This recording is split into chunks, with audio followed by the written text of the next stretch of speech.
In a high school classroom, 11 students sat in chairs arranged in a circle, playing a game called Lifeboat. The leader said, "Imagine that you're the only survivors of a shipwreck, and you have crawled into a lifeboat that can only hold 10 people when lowered into the water. Now you've got to decide who should jump overboard and drown so that the rest of you could live." And so they began to go around the circle, talking about each person. He was a straight A student, and they decided his death would be a tremendous waste of intellect. Clara, the cheerleader, well, she was selected to remain immediately. No reasons were given, but everyone knows that a girl with her looks couldn't be eliminated. Sam, the starting quarterback, was kept because of his great contributions on the field. And they went around to each one, and then the spotlight fell on Anne. Slightly overweight, not blessed with many nice clothes, she had always been just one of the faces in the crowd. There was a moment of silence, each person waiting for someone else to come up with a reason why Anne shouldn't be sacrificed. No one could think of anything, and finally one student blurted out, "And Anne, well, she shouldn't jump either." The game continued, and the students couldn't decide who should jump overboard. The game was at a standstill. Anne finally ended the game with, "I'll jump." The group thanked her for her sacrifice, but Anne wasn't listening. She was thinking about another message she heard from them in their silence. Several days later, when it wasn't just a game, she did jump to her death.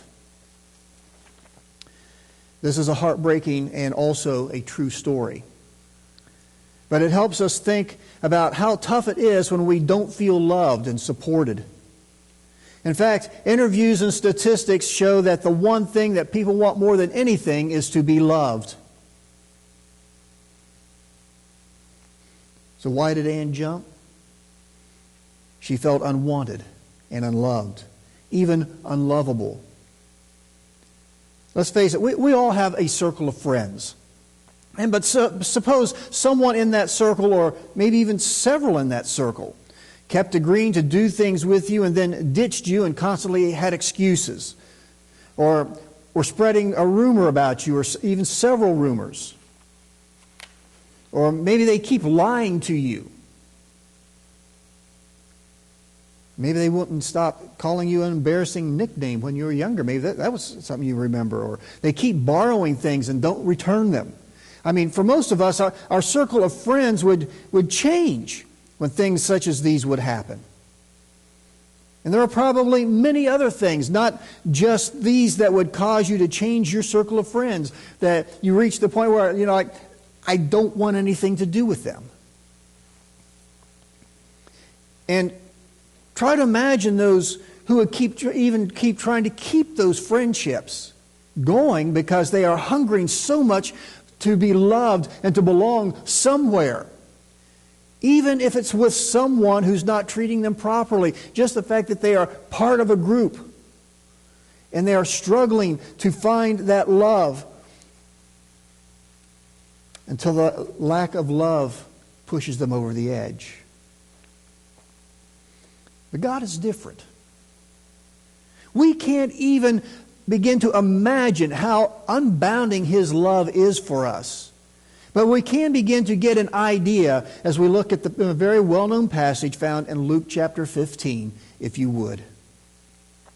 Jesus continued, "There was a man who had 2 sons. The younger one said to his father, 'Father, give me my share of the estate.' So he divided his property between them. Not long after that, the younger son got together all he had, set off for a distant country, and there squandered his wealth in wild living. After he had spent everything, there was a severe famine in that whole country, and he began to be in need. So he went and hired himself out to a citizen of that country, who sent him to the fields to feed pigs. He longed to fill his stomach with the pods that the pigs were eating, but no one gave him anything. When he came to his senses, he said, 'How many of my father's hired servants have food to spare, and here I am starving to death. I will set out and go back to my father and say to him, 'Father, I have sinned against heaven and against you. I am no longer worthy to be called your son. Make me like one of your hired servants.' So he got up and went to his father. But while he was still a long way off, his father saw him and was filled with compassion for him. He ran to his son, threw his arms around him, and kissed him. The son said to him, 'Father, I have sinned against heaven and against you. I am no longer worthy to be called your son.' But the father said to his servants, 'Quick, bring the best robe and put it on him. Put a ring on his finger and sandals on his feet. Bring the fattened calf and kill it. Let's have a feast and celebration. For this son of mine was dead and is alive again. He was lost and is found.' So they began to celebrate. Meanwhile, the older son was in the field. When he came near the house, he heard music and dancing. So he called one of the servants and asked him what was going on. 'Your brother has come,' he replied, 'and your father has killed the fattened calf, and because he has him back safe and sound.' The older brother became angry and refused to go in.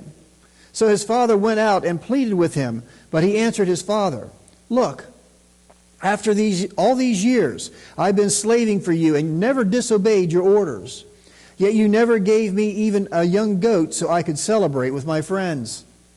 But when this son of yours who has squandered your property with prostitutes comes home, you kill the fattened calf for him.' 'My son,' the father said, 'you are always with me, and everything I have is yours. But we had to celebrate and be glad because this brother of yours was dead and is alive again. He was lost and is found.'" As we look at this parable, there are several questions that should come to mind.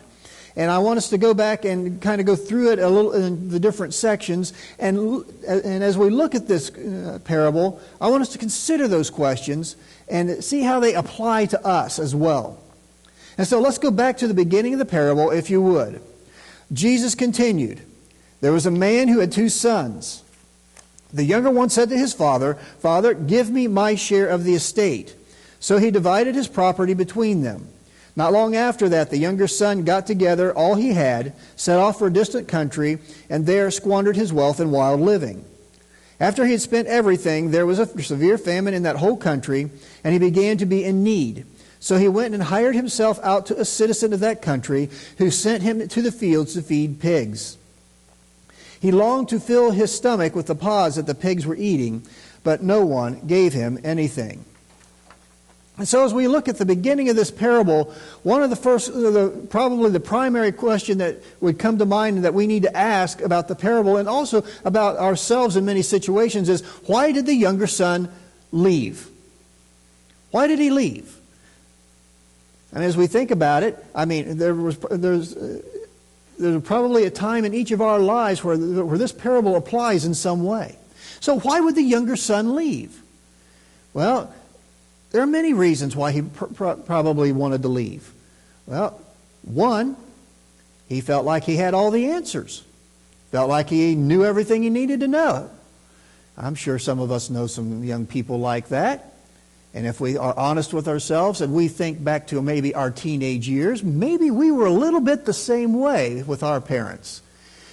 Had those moments when we thought we knew more than Mom and Dad did. I mean, after all, we're being educated better than Mom and Dad were. We should know more. And so we had this idea that we really did not need Mom and Dad's influence all that much. And so what did we do? We went through what we referred to as those rebellious years.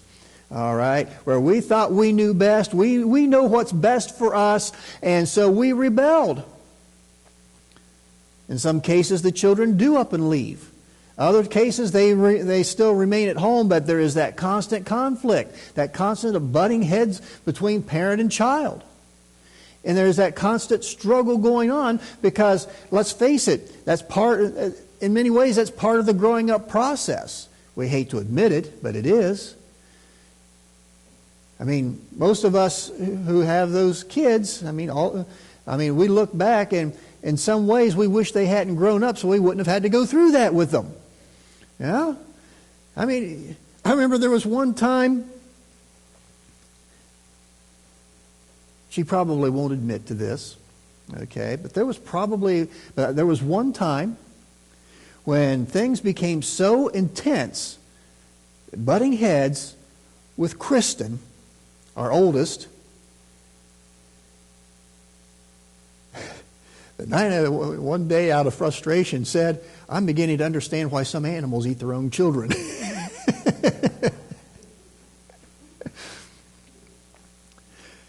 And I remember another time when Ella and Ruthie were, not Ella, Steve and Ruthie, they were kind of starting to enter into that rebellious stage a little bit more. And I come home from work, she's standing there with the belt, and she says, "Go get him."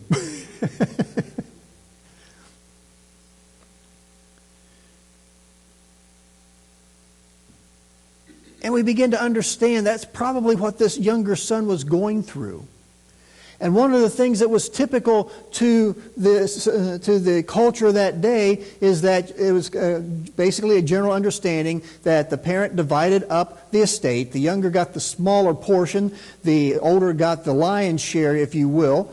And typically it was divided up when the father passed away.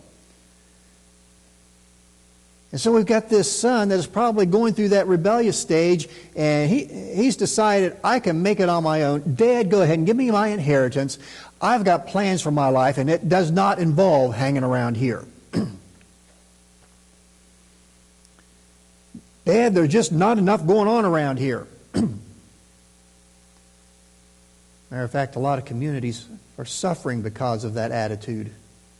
I mean, Belmont's starting to build back up again, but that's one of the things that really hit Belmont County hard over the past few generations. Is kids were up and moving away because they looked around and said, "There's nothing here for me."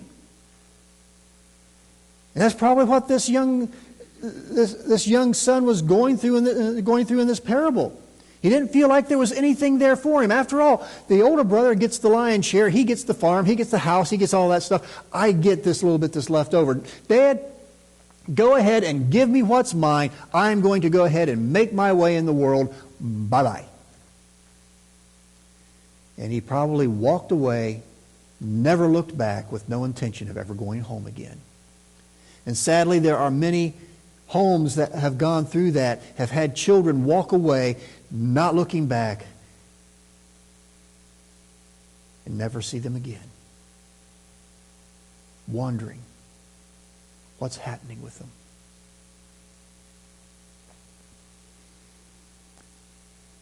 And so we continue with the parable, if you would.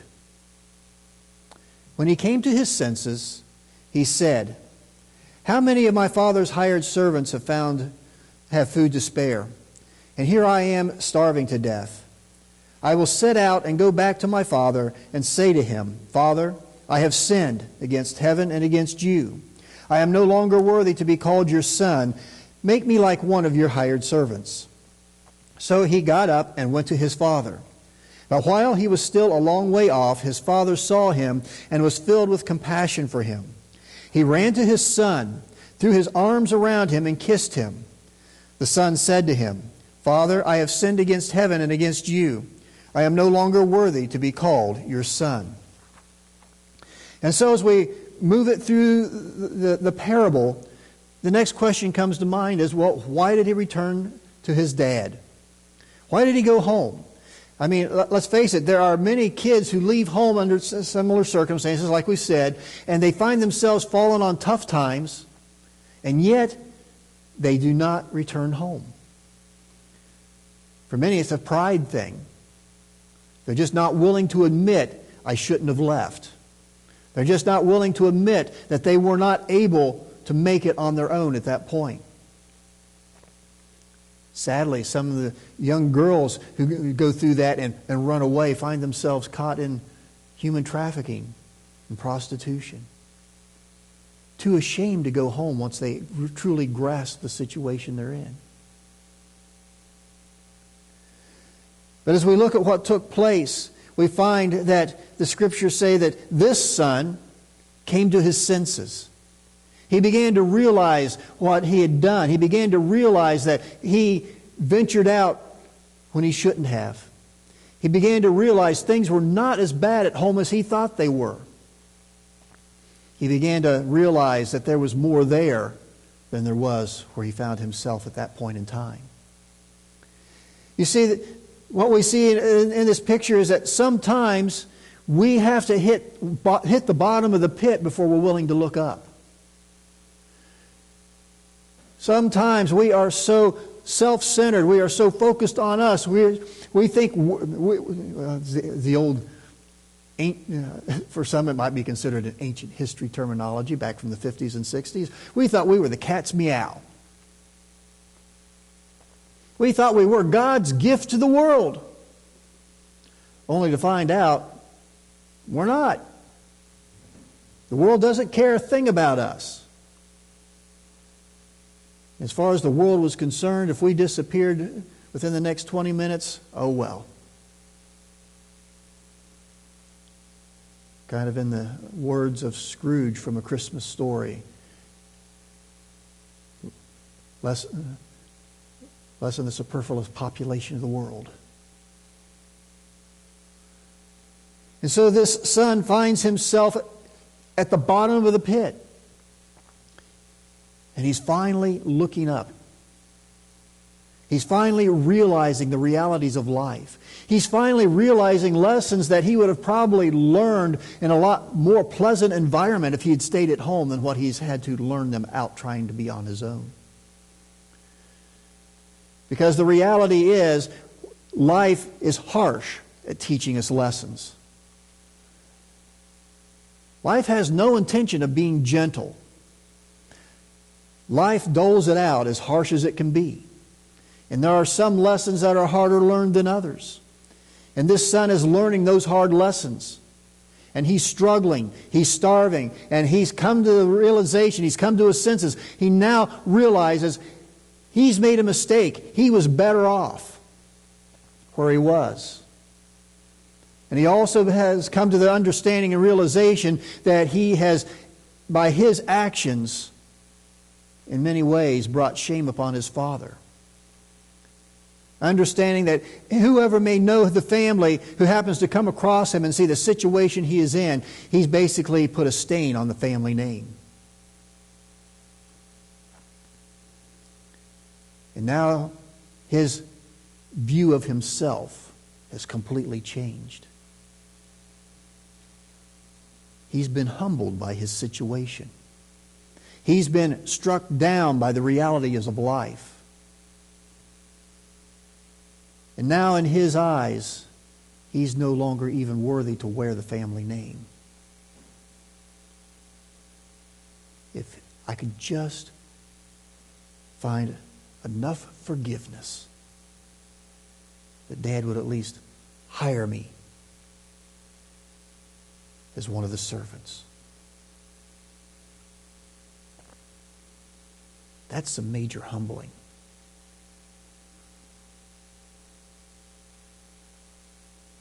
That's what takes place in the lives of so many people when their life comes crashing down around them.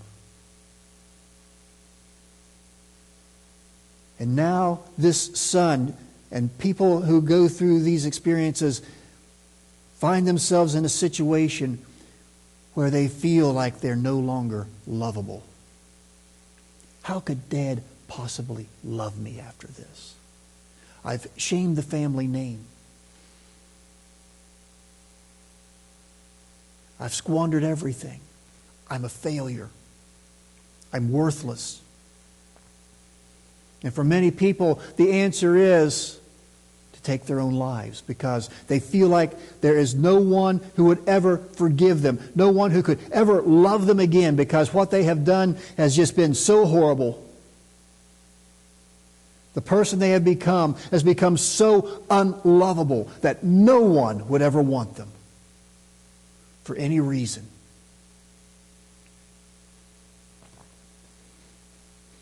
But then we pick up with the parable again.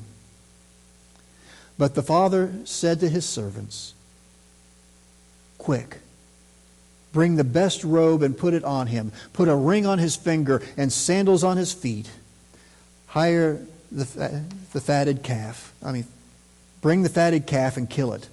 Let's have a feast and celebrate, for this son of mine was dead and is alive again. He was lost and is found. So they began to celebrate.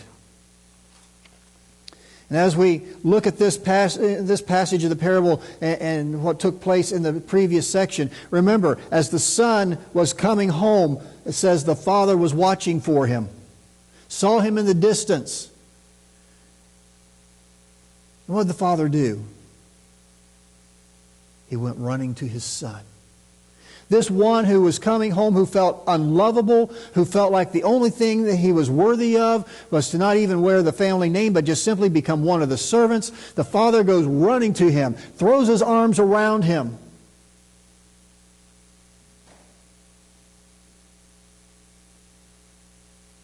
And then he says to the servants, let's have a party. Let's celebrate. Kind of try to imagine the son. I mean, he's coming home. You can kind of picture him in your mind. You know, he's walking down the pathway. I mean, they didn't have the paved roads like we've got now. They had the trails and things like that. You know, they walked along, the dust is popping up and everything, and he's probably dragging his feet, kind of kicking stones, just afraid of what's really going to happen. He's hoping Dad is going to at least let him be a servant. Hoping Dad won't tell him to get lost. I don't want anything to do with you. Just hoping that there might be some slim chance that he won't have to go back to the pigs. As he drags his feet, and Dad sees him in the distance. That silhouette. That undeniable, distinct silhouette that says, that's my son. And he goes running. And this son, who was expecting at best to only be a hired hand, finds himself in the presence of a father who loves him so much that in spite of what he has done, that love is still strong. And he celebrates that son has come home. This father, he tells his father, I sinned against heaven and against you. I'm only worthy to be a servant. And his father's actions say, oh no, you're still my son. You're still wearing my name. And you are always welcome here, no matter what. There's nothing you could have done. There's nothing that could have transpired in your life to make me love you any less. Now you're home. Let's celebrate. Let's have a party because now you get it. Now you understand. You are loved no matter what. And you're home. You're finally back home. So why did the father welcome him back? Because the father's love never stopped. The father's love never shrank. The father loved him just as much after everything that the son had done as he did before.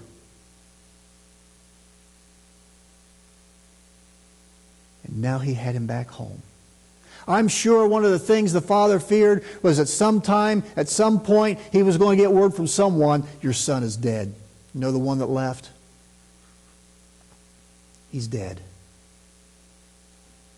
And to have that son come walking back into his life, there's that need to celebrate because this one that he was afraid was actually going to die and never be seen again is home. That's why we begin to understand what the father is saying, that the son was dead and is now alive.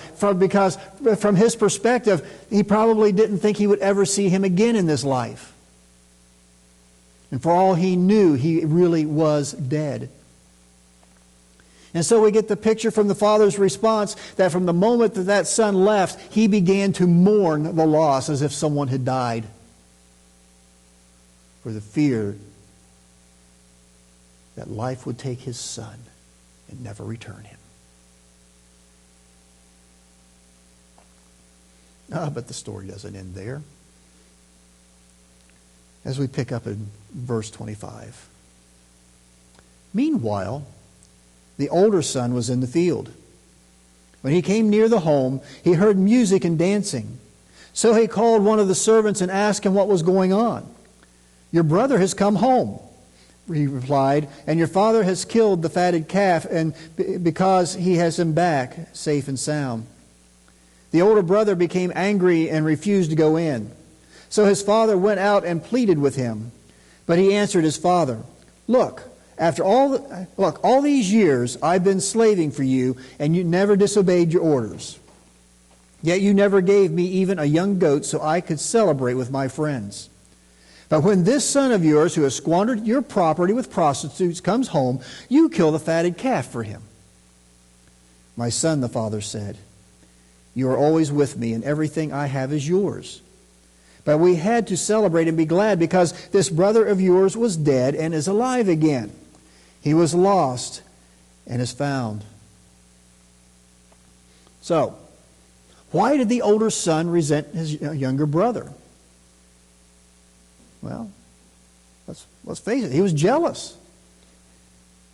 He thought he deserved more love than this other son got. He thought the younger son was loved more than he was. I mean, after all, I've been here all this time. I didn't run away. I didn't go squander anything, and you never treated me that way. Are you trying to tell me the young one's your favorite? Because he didn't understand the situation. He didn't understand that the father loved him just as much.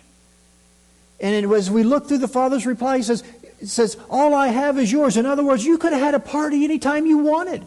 All you had to do was ask.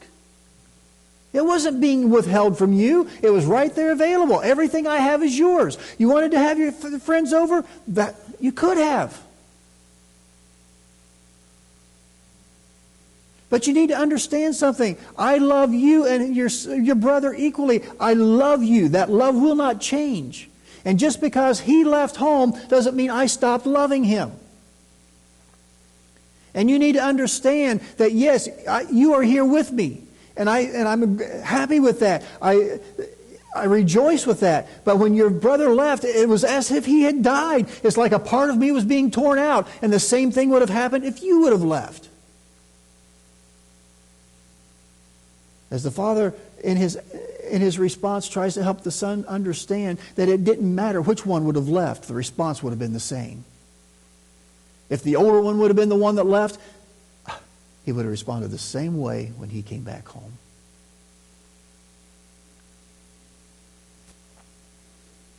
But the older son thought little brother was loved more than he was.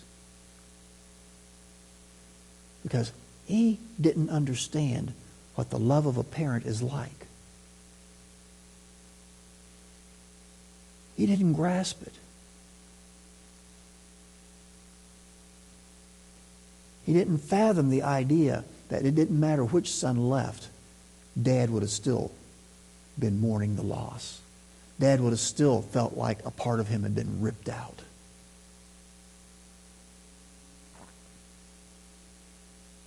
And so the older son was jealous and filled with resentment as his dad tries to get him to understand, I love you both. And you should have been mourning the loss of your brother just as I have.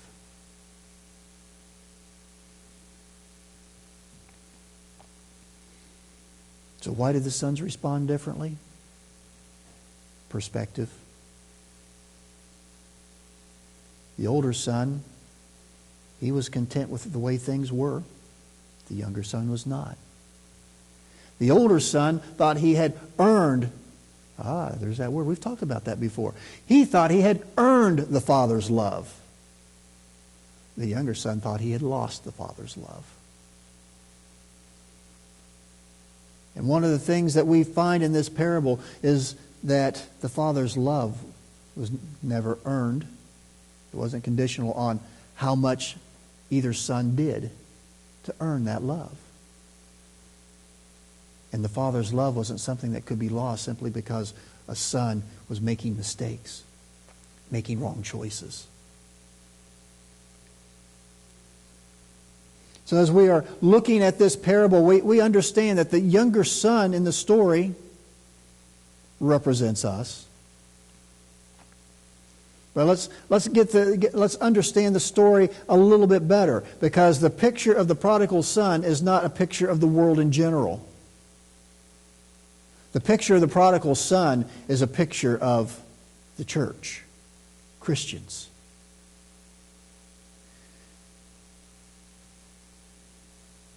And this younger son would be the ones that we would refer to as the backsliders. Those who have fallen away. Those who have drifted away for whatever reason. And the older son? Well, that would be those of us who remain.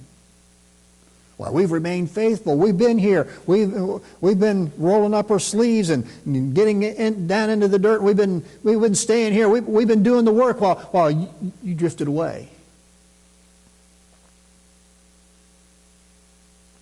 And all too often, the church's response to backsliders who return is exactly like the older son.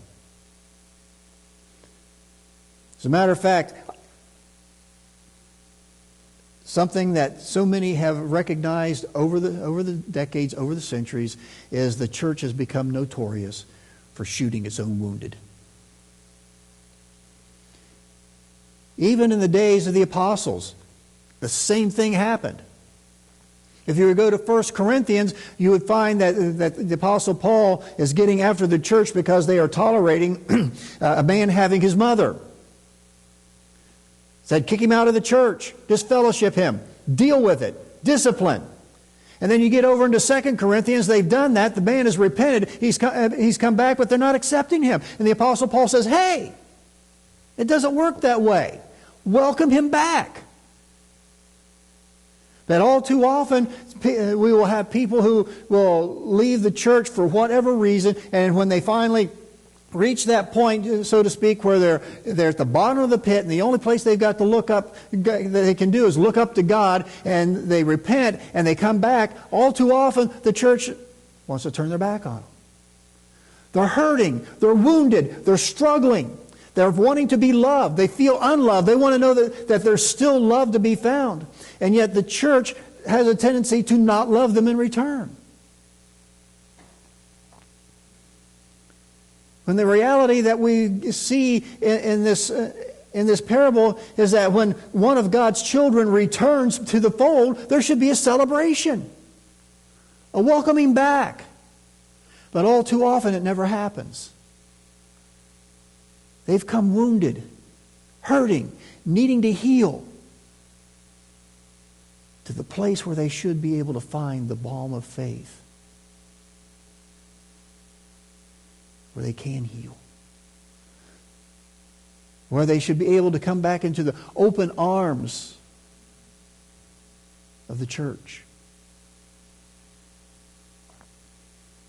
rather than the church being like the older brother, not wanting anything to do with them, regardless of what they've done. Because let's face it, there are some Christians that they give into the temptations, they get involved in things that many of us would consider just be absolutely reprehensible.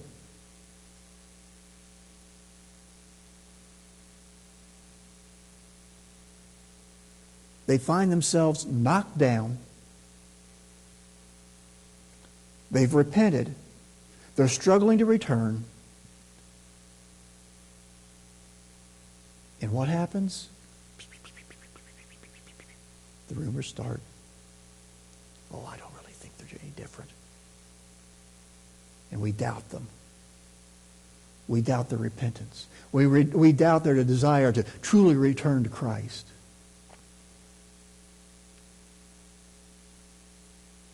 They probably left in the first place because they weren't feeling overly loved. And now that they've come back, they're feeling even less loved. And so all too often, the church becomes just like the older brother.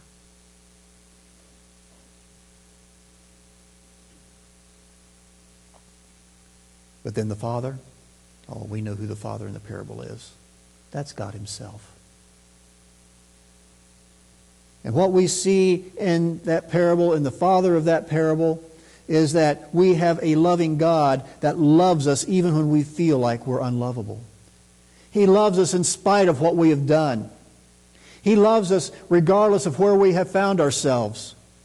Yes, we might be at the bottom of the pit. He still loves us. We might be the one who's remained faithful. He still loves us. And the wonderful thing about the picture of this parable is it doesn't matter what you've done. It doesn't matter where you've been. The Father's arms are open saying, come on back home. I still love you. I still want you to wear the family name. You are welcome here. Just come back home. I will love you no matter what. And we have so many people in this world who need to understand that's the God we serve. A God that loves His children no matter what. A God that understands we are imperfect, we're going to stray, we're going to fall away, and He will welcome us back. And I'm convinced from what we see in this parable, we're told that when someone comes to Christ, when they comes out of the world and comes to Christ for the first time, the angels celebrate in heaven when one's been baptized into Christ. Well, I'm convinced from what we see in this parable that when one who has strayed away from God and has come back to God, there's another celebration that goes on just as well. That those are celebrated just as much as the ones who were initially celebrated and never left.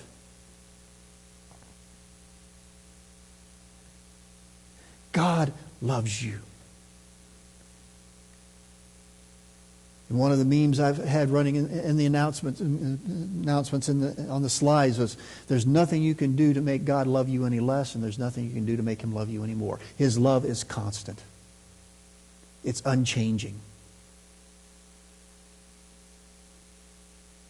You are His child, adopted into His family, given the family name.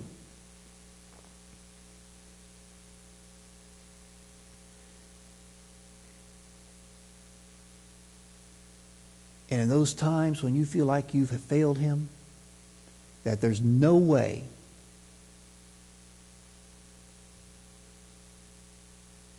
He could love you like He used to, rest assured His love for you has not changed, no matter what.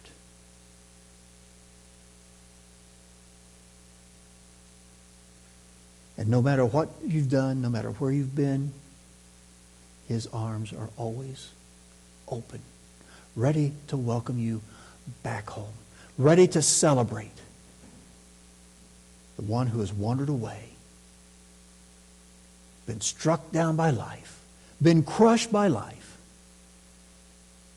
who comes back home, not to be a servant, but to still be a part of His family, wearing the family name.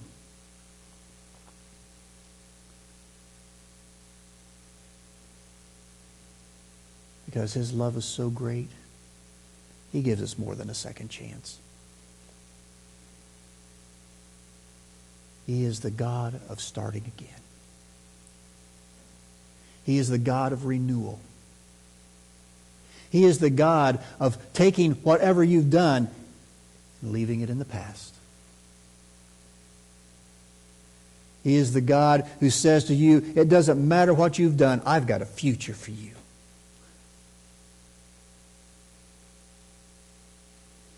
No, there's a saying. Every saint has a past, and every sinner has a future in Christ. And it's true. None of us are perfect. Granted, some of us have probably not done as bad of things as others have done, but the reality is, in God's sight, sin is sin. Period. All has the same penalty. And so, we've all got a past. But before we came to Christ, we also had a future.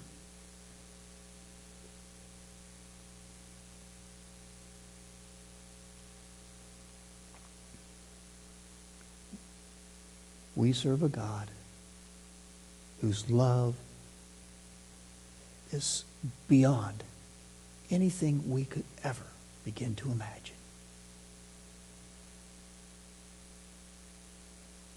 And this parable we refer to, the parable of the prodigal son, gives us just a very, very small glimpse into the love of the God we serve. A God who loves us so much that before he ever began to create anything, knew what he was going to do to provide the way for us to return to him. He knew before the very first star ever began to shine that he was going to give his son as a sacrifice to pay the penalty for our sins. He loved us before we were ever born with an enduring love that will last forever.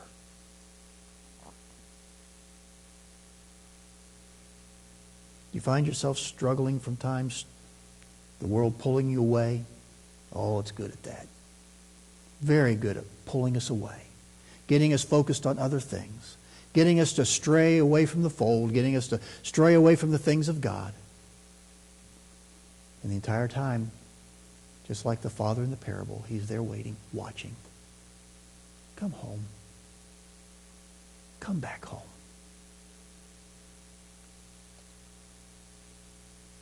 So as we close today, would you resolve to return from whatever keeps pulling you away? Would you resolve to not be like the older son when someone does return, but welcome them back like the father? You know, like I said, if you have found yourself straying, would you resolve to come back home? What's going on in your life today? Is there something that's had you feeling maybe God doesn't love you quite as much as he used to? I don't believe it. His love for you has not changed.